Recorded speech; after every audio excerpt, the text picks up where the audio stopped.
Hello everyone, আজকে আমি আমার জীবনের একটা বেস্ট এক্সপিরিয়েন্স শেয়ার করব। সেটা হচ্ছে চাইনিজ কিন্ডারগার্টেন স্কুল নিয়ে। তো এখানে আমি গেছিলাম গেস্ট হিসেবে। ওদের কিন্ডারগার্টেন স্কুলে হচ্ছে একটা অ্যানুয়াল প্রোগ্রাম হচ্ছিল। তো বাচ্চা-কাচ্চারা তাদের পারফরম্যান্স দিচ্ছিল। আর আমি পুরা কিন্ডারগার্টেন স্কুলটা ঘুরে দেখেছি। তো আজকে আমি আপনাদেরকে দেখাবো। তো প্রথমেই এখানে ওরা যে ড্রাগন ডান্সটা করতেছে, ড্রাগন আসলে চায়নার একটা শুভ জিনিস মনে করে ওরা। আর এটা ওদের ঐতিহ্যবাহী ডান্স। তো বাচ্চারা এগুলো করতেছিল। এখানকার বাচ্চাগুলো আসলে মূলত ৩ থেকে ৬ বছরের মধ্যে, অনেক ছোট বাচ্চা। তারপরে এই যে তারা কুংফু, চাইনিজ কুংফু করতেছিল। দেন এই যে বাচ্চাগুলো এক এক করে এক একটা দেশকে রিপ্রেজেন্ট করতেছিল। যেমন এই হচ্ছে থাইল্যান্ডকে রিপ্রেজেন্ট করতেছে, যে থাইল্যান্ডের মধ্যে কি কি জিনিস আছে, ওখানকার কি কি ফেমাস, কোন ওই দেশের মানুষ কি ধরনের রং পছন্দ করে। তারপরে এই রেড ড্রেস পরা মেয়েটা হচ্ছে ইন্ডিয়াকে রিপ্রেজেন্ট করতেছিল। আর ওইখানে ওরা ছোট ছোট ক্রাফট জিনিস বানাইছে আর কি, ওই দেশটাকে কিভাবে রিপ্রেজেন্ট করা যায় ছোট ছোট জিনিস দিয়ে। তারপরে এই যে ছোট বাবুটা, ও হ্যারি পটার সাজছে। তারপরে আরো ফ্রান্সের ও একটা কুইন সাজছে আর কি, ফ্রান্সের প্রিন্সেসের মতো সাজছে। দেন এভাবে আরো যে দেশগুলো আছে এক এক করে এক একটা বাচ্চা আসে সামনে, আর তারা সেগুলো রিপ্রেজেন্ট করে। মূলত কিন্ডারগার্টেনে এত ছোট বয়সে ওরা যে এগুলো জানে, এটা আসলে অনেক বেটার আমার কাছে মনে হয়েছে। কারণ আমি যখন এত ছোট ছিলাম, আমার এত কিছু আইডিয়া ছিল না। তো এরপরে এই ইভেন্টটা শেষ হওয়ার পরে আমরা একটু রুমে রেস্ট নিতে যাই। তো সেখানে স্কুলের মধ্যে আসলে ২টা ময়ূর আছে। তো ময়ূরগুলো হচ্ছে খাবার টাবার রাখা ছিল, তো স্টলের মতো, তো ওখানে আবার দাঁড়ায় ছিল। তো তারপরে এখানে দেখতে পাচ্ছেন বাচ্চারা শুয়ে পড়তেছে। আর আরেকটা বাচ্চা এখানে তাকে মাসাজ দিচ্ছে। মূলত থাইল্যান্ডে যে মাসাজ, থাইল্যান্ড মাসাজ যে অনেক ফেমাস, এটা রিপ্রেজেন্ট করার জন্য তারা এই একটা এখানে করতেছিল। অনেক ফানি ছিল, ওরা অনেক ছোট, কিন্তু এই ব্যাপারটা আমার কাছে অনেক ফানি লাগছে। তো এখান থেকে হচ্ছে আমরা সামনে আগায় যাই। ওরা হচ্ছে ছোট ছোট স্টল দিয়েছিল, যে স্টলগুলোর মধ্যে সেই দেশের খাবার, সেই দেশের ঐতিহ্য সব কিছু জানা যাবে।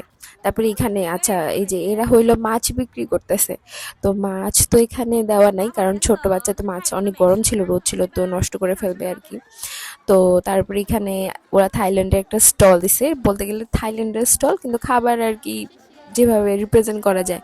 তো আনারস, তরমুজ এগুলো রাখছিল। তারপর যখন আমি একটু সামনে আগায় যাই, দেখি কি যে এখানে পুরাই একদম একটা ভেজিটেবল গার্ডেন, লাইক পাতাকপি, ফুলকপি আর কি কি আছে, সব কিছুই সবজি এখানে লাগানো। লিটারেলি ওরা জানে যে এইটা কোন সবজি, এটা কিভাবে চাষ করতে হয়, আর কিভাবে এটাকে পরিচর্যা করতে হয়, কিভাবে পানি দিতে হবে, কখন পানি দিতে হবে, পানির লাইনটা কখন থেকে আসবে, সব কিছু।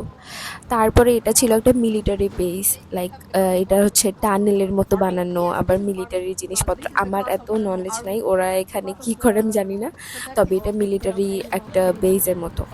দেন এখানে কিছু কাঠের টুকরা টুকরা ছিল, আবার এখানে ওরা হচ্ছে ক্যালিগ্রাফি করতেছিল। চাইনিজ ক্যালিগ্রাফি কিন্তু অনেক ফেমাস একটা জিনিস, যেখানে চাইনিজ ক্যারেক্টারগুলো হলো লেখা শেখানো হয় আর কি। তারপরে একটু সামনে গিয়ে দেখি যে এখানে পানির আর কি মেশিন-টেশিন কি সব বানানো। দেন এই ছাগলের বাচ্চাও ছিল অনেকগুলো, সব হোয়াইট কালার।